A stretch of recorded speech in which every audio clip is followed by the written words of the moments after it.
Welcome to Heart Attack Awareness. Before we begin, hit that subscribe button if you haven't already. Every week, we break down powerful truths to protect your heart, especially if you're over 50. Today, we're busting one of the biggest nutrition myths of the last century, that butter and all saturated fat is the main villain behind heart disease. For decades, people swapped real butter for margarine, avoided eggs, and feared fat like poison. But the science has evolved, and it's time to separate fact from fear. For years, butter was branded as the enemy. It's high in saturated fat, and saturated fat was said to raise cholesterol and therefore raise your risk of heart attacks. This logic seems straightforward, and for a long time, the medical community, government guidelines, and food industries ran with it. Low-fat and fat-free became buzzwords. Supermarkets were filled with reduced-fat everything: yogurts, cookies, peanut butter, even fat-free ice cream. But here's the problem. When we removed fat, we didn't get healthier. We got fatter, sicker, and more inflamed. Heart disease didn't go down. In fact, it rose. To understand how we got here, we need to go back to the 1950s.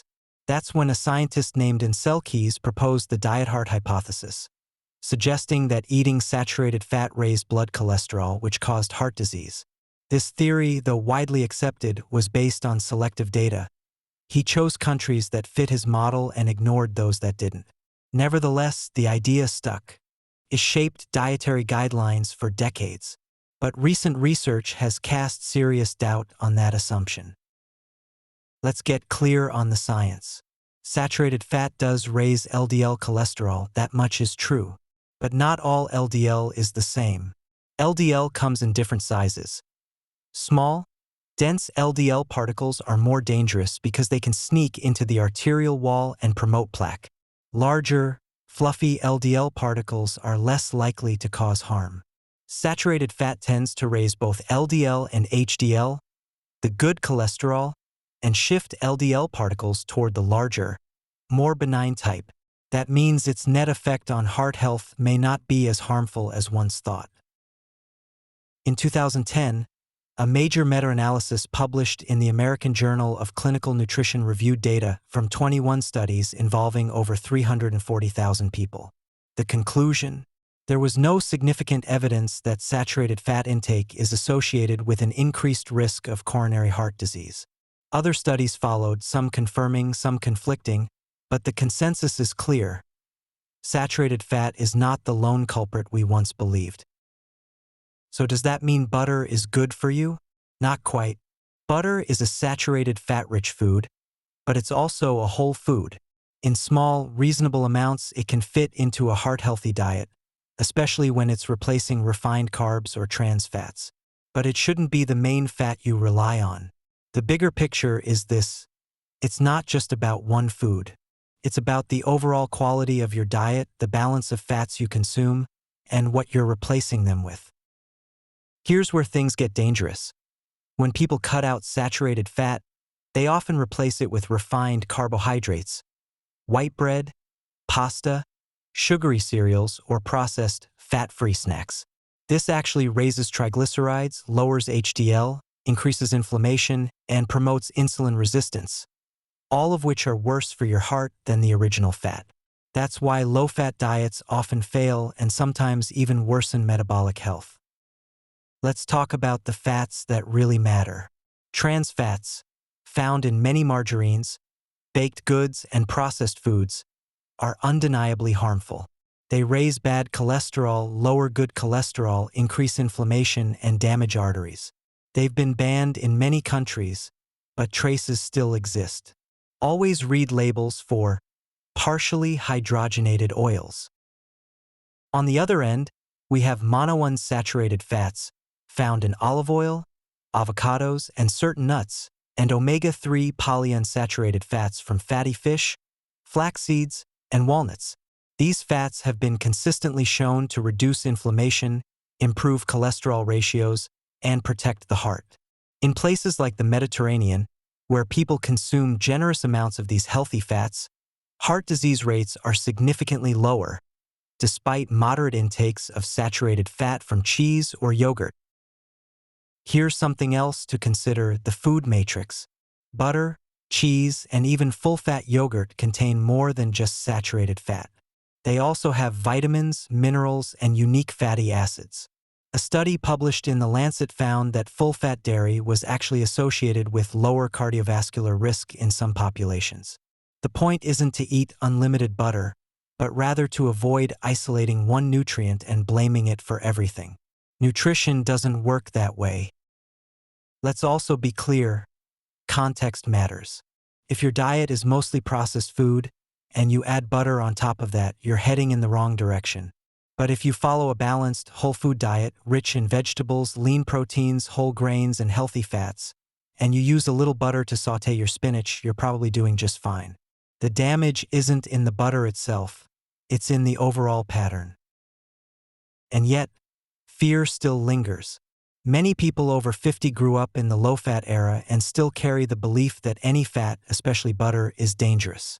But here's the truth: our brains are made of fat. Our hormones require fat. Our cell membranes rely on fat.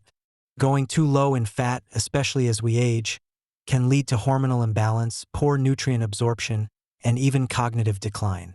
The key is choosing the right fats and understanding the difference between processed, harmful fats and those found in real food. Let's hear from someone who lived through this shift. Meet Carla, 61. For decades, she avoided fat. Her breakfast was fat-free cereal with skim milk. Her lunch was a sandwich with low-fat turkey and light mayonnaise. She always bought margarine instead of butter. But in her mid-50s, her triglycerides went up. She gained weight around her belly. She felt sluggish. Her doctor told her to eat less sugar and eat more healthy fats. Carla started using olive oil, eating avocado toast, snacking on walnuts, and yes, even using a small pat of butter on her veggies. Her labs improved. She lost 12 pounds. She had more energy. Carla didn't fear fat anymore. She understood it. So what should you do if you're over 50 and trying to eat for your heart? First, don't fear fat, but be selective. Include sources like extra virgin olive oil, fatty fish, nuts, seeds, and yes, small amounts of real butter or ghee if you like. Focus on removing processed foods, added sugars, refined carbs, and industrial seed oils like soybean or corn oil. Second, pay attention to your entire dietary pattern. Are you getting enough fiber? Are you eating colorful vegetables every day? Do you drink sugary drinks? Or have dessert every night? These factors matter more than whether you used olive oil or butter in your cooking. Third, get your cholesterol tested, but don't just focus on total cholesterol. Ask about LDL particle size, triglycerides, and your HDL levels. Look at the whole picture. You may have elevated LDL, but if your HDL is high and your triglycerides are low, your risk profile may be very different than someone with the opposite pattern. And finally, listen to your body. Some people feel great with moderate saturated fat. Others, especially those with certain genetic traits like APOE4, may respond better to lower amounts. There is no one-size-fits-all. The most heart-protective diet is the one you can stick to, that includes whole, minimally processed food, and that supports your unique needs. Let's end with a reality check. Butter isn't a superfood, but it's also not a villain. It's just a food. The real threat to heart health isn't a tablespoon of butter. It's a lifestyle of processed meals, chronic stress, lack of movement, poor sleep, and disconnection from what we eat. That's what really stiffens arteries and ages the heart. You don't need to fear fat. You need to understand fat. That's the heart-saving truth. This has been Heart Attack Awareness. If this helped clear up confusion, please hit that like button, share it with someone who's still stuck in the low-fat 1980s, and don't forget to subscribe. We've got 6 more heart-busting myths coming this week, and you won't want to miss them.